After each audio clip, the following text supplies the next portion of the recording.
Olá pessoal, tudo bem? Sou o professor Rodrigo Fraga, professor de Física, e vamos a essa revisão. Mas antes, não deixe de se inscrever no canal, curtir o vídeo e também acessar os outros vídeos do canal, né? Tem aí resolução de questão, de tudo quanto é vestibular e concurso, tem aulas, tem outras revisões também, certo? Bem, o que veremos aqui? Eletromagnetismo, certo? Bem, o que do eletromagnetismo? Mais especificamente falando, magnetismo, certo? Bem, pegando diretamente ali o principal que aparece dentro dessa área, né? Que é justamente a questão da indução eletromagnética. Mas antes, é bom ali comentar sobre a questão do campo magnético. Primeiro ponto aqui, né? Ver sobre o campo magnético, certo? Principalmente por dois tipos, né?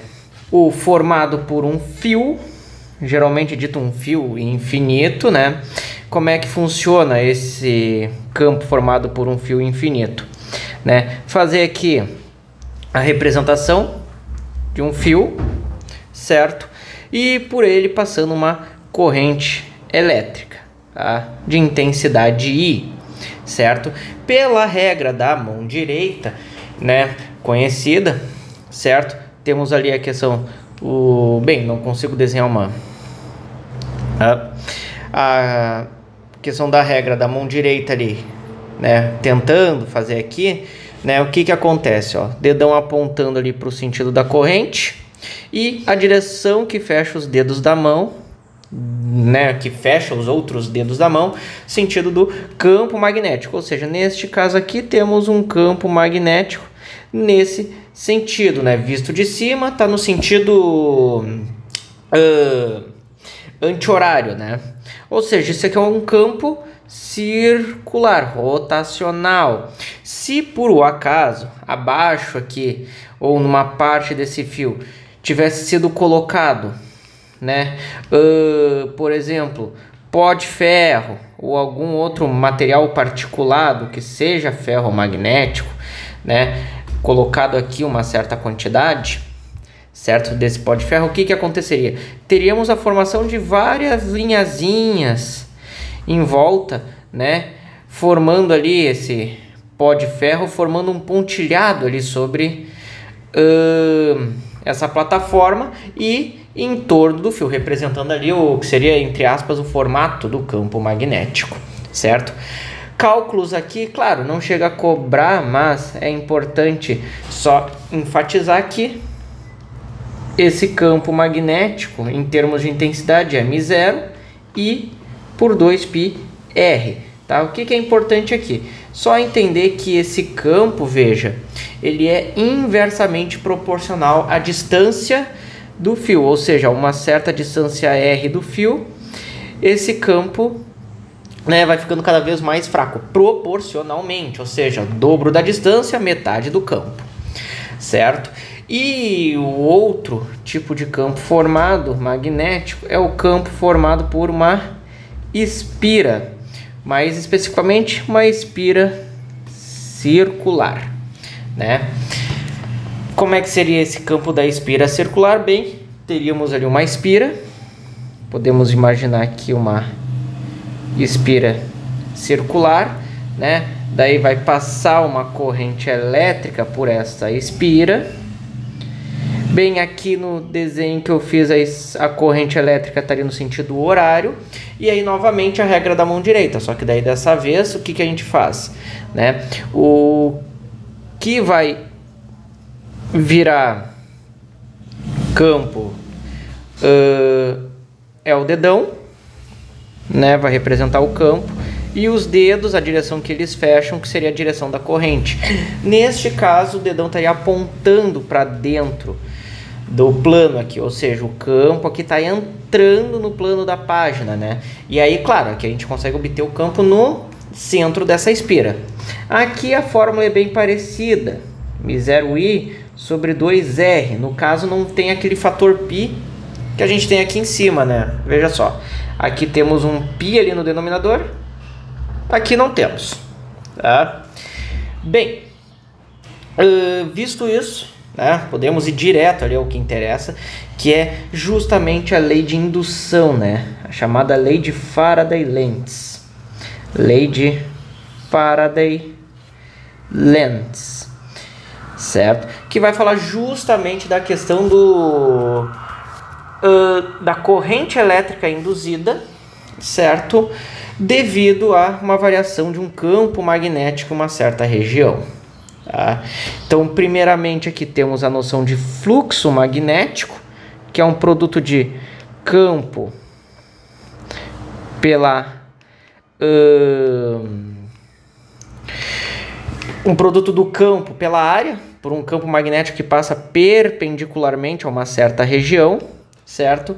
E o que a lei de Faraday-Lentz vai dizer? Que a diferença de potencial, né, induzida é o negativo dessa variação de fluxo no tempo. Claro, não vamos nos adeter a fórmulas aqui, vamos só ver algumas situações, né? Por exemplo, temos um solenoide, não passei a fórmula ali, mas o que acontece? Solenoide é um aparato que produz uma corrente elétrica e aí no interior dele temos um campo magnético constante.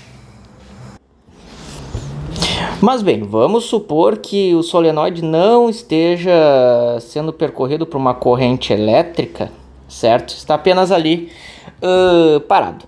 Mas bem, vou aproximar um ímã. Vou aproximar um ímã, seja lá qual for o polo. Posso colocar um polo norte aqui.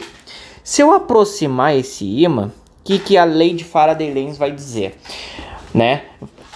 Bem, ao aproximar o ímã, o que acontece? As linhas de campo magnético que atravessam o solenoide vão mudar de intensidade. As linhas que passam pelo solenoide, ou seja, vai ter uma variação de fluxo, afinal ele vai ficando mais perto, o campo próximo ao solenoide vai ficando mais intenso em módulo, certo? E aí, por causa dessa variação de fluxo, o que vai acontecer? Vai ser induzida uma corrente elétrica. Aqui, como eu não coloquei como é que está o solenoide, não vem ao caso saber esse sentido de corrente, mas vem ao caso entender que a corrente aqui, então, vai produzir um campo magnético, campo esse que vai fazer o quê? Vai se opor a essa variação de fluxo.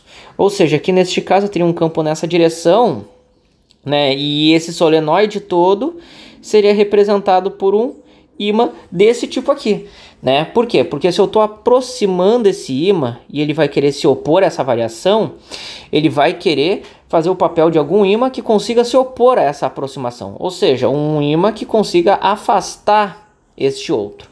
Por isso esse polo norte na frente, né? Norte-norte com a repulsão, eu tenho uma repulsão. Se eu fosse fazer o contrário, por exemplo, afastar, né, o ímã, certo? Pegar aqui o solenoide, tá? E agora eu vou afastar este ímã. Tá aqui o norte, tá aqui o sul. Só que agora eu vou afastar, certo? O que ele vai querer fazer, né? Vai se opor à variação de fluxo. Neste caso, a intensidade vai diminuindo. Afinal, as linhas de campo vão ficando mais fracas ali dentro do solenoide. Então ele vai fazer o contrário. Vai querer aproximar. E aí o que aproxima, né? Para conseguir aproximar esse ímã através de um polo norte, precisa de um polo sul aqui. E aí, pela questão, o campo magnético dessa vez agora vai ser invertido aqui dentro do solenoide. Vai ser um campo para esta direção, certo? Ó, a direção do campo é tal que a linha tem que sair do norte, tem que entrar no sul. E dentro segue a mesma brincadeira. Tá? Então, isso aqui é a chamada lei de Faraday-Lentz. É a lei da indução, né? Vai induzir uma corrente elétrica. Essa corrente elétrica induzida, aqui nesse caso, tem que ter os sentidos opostos, se é o mesmo solenoide, né? Olha ali, que estava descendo, aqui está subindo. Tá? E essa corrente induzida não vai ser em qualquer direção, vai ser uma direção de tal que ela produz um campo magnético que se opõe a essa variação. Tente não deixar ela acontecer. Bem, em situações que eu tenho que saber a direção da corrente, né? Como é que a gente pode fazer? Bem, é um exemplo bastante simples. Tá? Fazer aqui uma representação que seria uma espira, por exemplo. Ó, fazer essa parte aqui mais sombreada para representar as 3 dimensões, certo? Deixar aqui assim, ok. E bem, aproximar ali, ó, o polo norte. Agora eu vou aproximar o polo sul, tá? Só para fazer um exemplo diferente.